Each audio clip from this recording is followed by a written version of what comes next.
अस्सलाम वालेकुम नाज़रीन, एक नई वीडियो के साथ मैं मोहम्मद नुमान सादक। एमसीबी बैंक की तरफ से अपने कस्टमर्स के लिए मोबाइल बैंकिंग इस्तेमाल करने के लिए एक नई एप्लीकेशन एमसीबी लाइव लॉन्च की गई है। ये एप्लीकेशन पहली एप्लीकेशन की निस्बत ज़्यादा सिक्योर भी है और इसमें ज़्यादा फंक्शंस भी शामिल हैं जिसको इस्तेमाल करते हुए मुख्तलिफ़ किस्म की पेमेंट्स ऑनलाइन की जा सकती हैं। तो आज की इस वीडियो में हम देखते हैं कि एमसीबी के कस्टमर किस तरह से एमसीबी की जो नई एप्लीकेशन एमसीबी लाइव इसमें खुद को रजिस्टर कर सकते हैं। तो एमसीबी के जो कस्टमर्स हैं जो पुरानी एप्लीकेशन को इस्तेमाल कर रहे हैं वो वही वाले लॉगिन क्रेडेंशियल यहाँ पे इस्तेमाल करके खुद को लॉगिन नहीं कर सकते हैं। तो यहाँ रजिस्ट्रेशन के लिए आपको अपने एटीएम कार्ड या डेबिट कार्ड की भी ज़रूरत होती है। उसके साथ साथ आपका जो रजिस्टर्ड मोबाइल नंबर होता है वो भी आपके पास होना चाहिए और उसके इस्तेमाल करते हुए आप ये रजिस्ट्रेशन कर सकते हैं। अब हम देख लेते हैं कि ये मुकम्मल रजिस्ट्रेशन का क्या प्रोसेस है। रजिस्ट्रेशन से पहले हम देख लेते हैं कि अगर आपने ये एप्लीकेशन अगर डाउनलोड नहीं की हुई है तो आप इस एप्लीकेशन को किस तरह से डाउनलोड कर सकते हैं। तो डाउनलोड करने के लिए आपने सिंपल प्ले स्टोर में जाके एमसीबी लाइव लिखना होता है और फर्स्ट के ऊपर जो एप्लीकेशन आएगी आपने इस एप्लीकेशन को डाउनलोड कर लेना होता है। इसके अलावा जो डिस्क्रिप्शन में इस एप्लीकेशन का लिंक भी दिया गया जिसको आप डायरेक्टली वहाँ से भी डाउनलोड कर सकते हैं। तो सिंपल इस तरह एप्लीकेशन को आपने डाउनलोड कर लेना और डाउनलोड के बाद आप इसको ओपन करते हैं तो इस तरह का इंटरफेस आपके सामने ओपन हो जाता है। यहाँ पे शॉर्टली स्कैनिंग के बाद आपकी जो एप्लीकेशन है वो यहाँ पे ओपन हो जाती है। जो ही आप एप्लीकेशन को ओपन करते हैं तो इस तरह का इंटरफेस आपके सामने ओपन हो जाता है। यहाँ पे सबसे पहले आप देख लें हमें लॉगिन की ऑप्शन दी जाती है और उसके साथ साथ हमें रजिस्ट्रेशन की ऑप्शन भी यहाँ पे दी जाती है। तो ये सबसे पहले जो नोटिफिकेशंस वाली टैब है आप इसको बेशक अलाउ कर दें, जो भी इस एप्लीकेशन के रिलेटेड नोटिफिकेशंस होंगे वो आपको मिला करेंगे। अब आपने सिंपल रजिस्ट्रेशन के लिए क्या करना है, रजिस्टर नाउ की टैब के ऊपर क्लिक कर देना होता है। जो ही हम रजिस्टर नाउ की टैब के ऊपर क्लिक करते हैं तो इस तरह का मेन्यू हमारे सामने ओपन हो जाता है। यहाँ सबसे पहले हमने सेलेक्ट करना होता है कि किस डॉक्यूमेंट की बेस पे हम ये रजिस्ट्रेशन करेंगे। तो ओवरसीज़ पाकिस्तानी भी यहाँ पे रजिस्ट्रेशन कर सकते हैं और जो लोकल्स हैं वो CNIC या SNIC के ऑप्शन के ऊपर भी क्लिक कर सकते हैं। तो हम यहाँ पे सिंपल CNIC के ऑप्शन को सिलेक्ट करते हैं। उसके बाद हमने अपना जो CNIC नंबर होता है वो हमने यहाँ पे कंप्लीट लिखना होता है। तो यहाँ पे विदाउट डैशेस आपने अपना CNIC नंबर यहाँ पे लिखना होता है। CNIC नंबर अपना लिखने के बाद उसके बाद आपको डेट ऑफ बर्थ यहाँ पे सिलेक्ट करनी होती है। सिंपल आपकी जो भी डेट ऑफ बर्थ है वो आप यहाँ पे सिलेक्ट कर सकते हैं। अगर आपने ये सिलेक्ट करना है तो ईयर के ऊपर क्लिक करें, जो प्रीवियस ईयर जितनी भी हैं वो यहाँ पे ओपन हो जाएंगी। आप वहाँ से ईयर को सिलेक्ट कर सकते हैं। उसके बाद आप मंथ के ऊपर क्लिक करें तो मंथ भी सारे ओपन हो जाएंगे, आप मंथ को भी सिलेक्ट कर सकते हैं।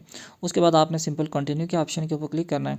जो ही आप कंटिन्यू के ऑप्शन के ऊपर क्लिक करेंगे तो सबसे पहले जो आपका डेबिट कार्ड है या ATM कार्ड है उसके ऊपर जो 16 इंचों के नंबर हैं या 16 इंच से दिए गए हैं वो आपने यहाँ पे लिखने होते हैं। तो ये जो 16 डिजिट्स हैं आप सिंपल यहाँ पे जब लिखेंगे तो उसके बाद आप ATM का जो 4 डिजिट पिन यूज़ करते हैं वो पिन आपने उसके बाद यहाँ पे लिख लेनी होती है। अब 4 डिजिट पिन लिखने के बाद ATM कार्ड के ऊपर ही आपकी उसकी एक्सपायरी दी होती है कि ये कार्ड कब एक्सपायर हो रहा है। तो वो जो एक्सपायरी मंथ और ईयर होती है वो भी आपने यहाँ पे लिखनी होती है। अब एक्सपायरी मंथ और एक्सपायरी ईयर लिखने के बाद आपने सिंपल फिर से सबमिट के ऑप्शन के ऊपर क्लिक कर देना होता है। जो ही हम सबमिट के ऑप्शन के ऊपर क्लिक करते हैं तो फिर से एक नई टैब ओपन हो जाती है। इस टैब में हमसे हमारे मोबाइल नंबर के बारे में पूछा जाता है। अब हमने यहाँ पे जो हमारा मोबाइल नंबर है वो मोबाइल नंबर जो अकाउंट ओपन करवाते वक्त हमने बैंक में दिया होता है वो वाला मोबाइल नंबर हमने यहाँ पे लिखना होता है। अगर आप कोई और मोबाइल नंबर एंटर करेंगे तो नेक्स्ट प्रोसीड नहीं होगा। तो सिंपल आपने अपना मोबाइल नंबर जो आपने अकाउंट नंबर में दिया हुआ है वो आपने यहाँ पे लिखना है और उसके बाद कन्फर्म करने के लिए आपने फिर से वही वाला मोबाइल नंबर यहाँ पे लिखना होता है। फिर से मोबाइल नंबर लिखने के बाद उसके बाद यहाँ पे लिखा जाता है नीचे के रेफर्ड बाय, या ऑप्शनल भी आप यहाँ पे इसको फिल भी कर सकते हैं कि आपको इस एप्लीकेशन के लिए किसने रेफ़र किया हुआ। तो आप यहाँ से इस ऑप्शन कोई भी ऑप्शन सेलेक्ट कर सकते हैं। वो ऑप्शन सेलेक्ट करने के बाद आपने फिर से कंटिन्यू के ऑप्शन के ऊपर क्लिक करना होता है। अब सिंपल कंटिन्यू के ऑप्शन के लिए आप ये देखें प्रोसीड का बटन है, आपने सिंपल इस प्रोसीड के ऊपर क्लिक करना होता है। तो आपका जो रजिस्टर्ड मोबाइल नंबर है जो आपने यहाँ पर एंटर किया है उसके ऊपर आपको एक कोड आ रहा होता है। तो वो कोड आपने सिंपल यहाँ पे एंटर करना होता है। अब जो कोड आप यहाँ पे एंटर करते हैं तो उसके बाद फिर से आपने सबमिट वाले टैब के ऊपर क्लिक कर देना होता है। तो अब हमें कोड रिसीव हो गया, सिंपल हमने यहाँ पे एंटर किया और फिर से हम सबमिट की टैब के ऊपर क्लिक कर देते हैं। अब जो ही हम अपना कोड यहाँ पे टैब ये सबमिट के ऑप्शन के ऊपर क्लिक करते हैं तो अब जो यूज़र नेम के हवाले से यहाँ पे इन्फॉर्मेशन आ जाती है। तो ये सबसे इंपॉर्टेंट इन्फॉर्मेशन होती है। यहाँ पे आपने अपना यूज़र नेम सेलेक्ट करना होता है कि किस हिसाब से या किस यूज़र नेम को इस्तेमाल करते हुए आपने लॉगिन करना है। तो पहले वाली एप्लीकेशन में हम अपना मोबाइल नंबर इस्तेमाल करते थे, तो यहाँ पर आपने अपना कोई यूज़र नेम सेलेक्ट कर लेना है। तो किसी भी तरह का आप यूज़र नेम यहाँ पर सेलेक्ट कर सकते हैं, अपना नाम लिख सकते हैं, उसके साथ कोई और डिजिट भी लिख सकते हैं। तो मैं यहाँ एग्जाम्पल के तौर पर लिख रहा हूँ कुछ इंग्लिश इंग्लिश के डिजिट लिख रहा हूँ, उसके साथ हम कुछ 1 2 3 4 5 कुछ भी आप इसके साथ ऐड कर सकते हैं। वो ऐड करने के बाद आपने इस लॉगिन जो पासवर्ड होगा आपका वो आपने यहाँ पे सिलेक्ट करना होता है। तो अब पासवर्ड भी आप अपनी मर्ज़ी का कोई भी पासवर्ड यहाँ पे सिलेक्ट कर सकते हैं। तो कोशिश करें कि आपने उसमें इंग्लिश के लेटर्स भी हों और कुछ डिजिट्स वगैरह भी उसके अंदर शामिल हों। वो करने के बाद आपने सिंपल क्या करना होता है, जो टर्म्स एंड कंडीशन होती है नीचे, इन टर्म्स एंड कंडीशन को आपने रीड करना होता है और एक्सेप्ट करने के लिए आपने टिक के ऑप्शन के ऊपर भी क्लिक कर देना होता है। और उसके बाद देखें टर्म्स एंड कंडीशन के लास्ट के ऊपर आप देखें कंप्लीट रजिस्ट्रेशन का एक बटन बना हुआ है। अब आपने सिंपल क्या करना होता है, ये कंप्लीट रजिस्ट्रेशन वाले टैब के ऊपर क्लिक करना होता है। तो इस तरह की आपकी रजिस्ट्रेशन कंप्लीट हो जाती है।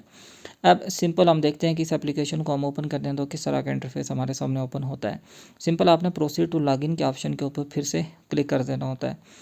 जो ही हम प्रोसीड टू लॉगिन के ऑप्शन के ऊपर क्लिक करते हैं तो इस तरह का इंटरफेस आ जाता है। अब हमने सिंपल जो यूज़र नेम हमने सेलेक्ट किया होता है वो यूज़र नेम हमने यहाँ पे लिखना होता है। यूज़र नेम और उसके बाद जो पासवर्ड आपने दिया होता है वो आप यहाँ पे लिखते हैं और साइन इन के ऑप्शन के ऊपर क्लिक कर देते हैं। जो ही हम साइन इन के ऑप्शन के ऊपर क्लिक करते हैं तो इस तरह का इंटरफेस हमारे सामने ओपन होता है। तो ये हमारी नई एप्लीकेशन है जिसका इस इंटरफेस कुछ इस तरह से हमें शो होता है। तो इंशाल्लाह नेक्स्ट वीडियोज़ में हम देखेंगे कि इसको इस्तेमाल करते हुए किस तरह से हम फंड्स पेमेंट करते हैं, बिल्स की अदायगी करते हैं या स्टेटमेंट्स पर अपने अकाउंट की देख सकते हैं। तो ये थी हमारी आज की वीडियो कि MCB की जो नई एप्लीकेशन है MCB लाइव, उसमें हम खुद को किस तरह से रजिस्टर कर सकते हैं।